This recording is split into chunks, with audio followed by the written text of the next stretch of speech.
Sir আজকে আমাদের completing সেন্টেন্সের রুল হচ্ছে রুল 10। এটা হচ্ছে দ্য অলদো। শব্দটা কি দ্য অলদো? এর অর্থ কি যদিও সত্ত্বেও। দ্য অলদোর অর্থ কি যদিও সত্ত্বেও। এরপর বাট সহ বিপরীত সেন্টেন্স বসে।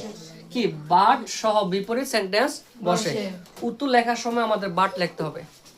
অনেক সময় প্রশ্নের উত্তর ভিতরে বাট লেখা থাকে, তো লেখা থাকলে নতুন করে বাট লেখা লাগবে না। ঠিক আছে, বিপরীত সেন্টেন্স বসবে। ধরো সে মেধাবী শিক্ষার্থী, মেধাবী শিক্ষার্থী হলে কিন্তু তার পাস করার কথা, কিন্তু সে ফেল করেছে। অথচ ধরো সে গরিব মানুষ, কিন্তু সে সৎ। গরিব মানুষ কিন্তু বেশিরভাগ সময় অসৎ হওয়ার সম্ভাবনা থাকে, কারণ অভাবের তাড়নায়।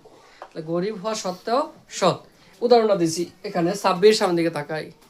রিজু সোজা হয়ে বসো, আমার বলতেছে সোজা বসো।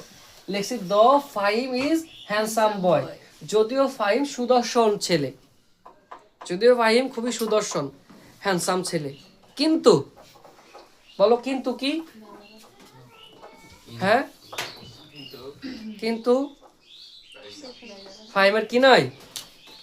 ইয়া নাই, গার্মেন্টস ফ্যাক্টরি নাই।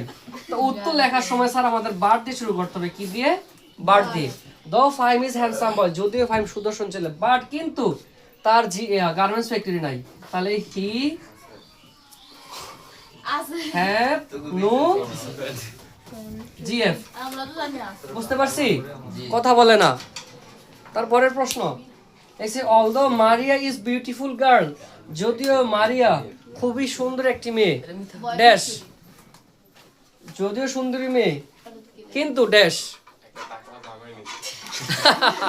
টাকলা জামাই নাই না, বাট কিন্তু শি ইজ ফুল, সে মগা, বোকা। লিখছি সুন্দর হলেও কিন্তু মেধাবী হওয়ার কথা ছিল, কিন্তু না। The Maria is beautiful girl, যদিও মারিয়া সুন্দরী মেয়ে, বাট শি ইজ ফুল, কিন্তু সে বোকা। তার মানে কি বুঝলাম স্যার?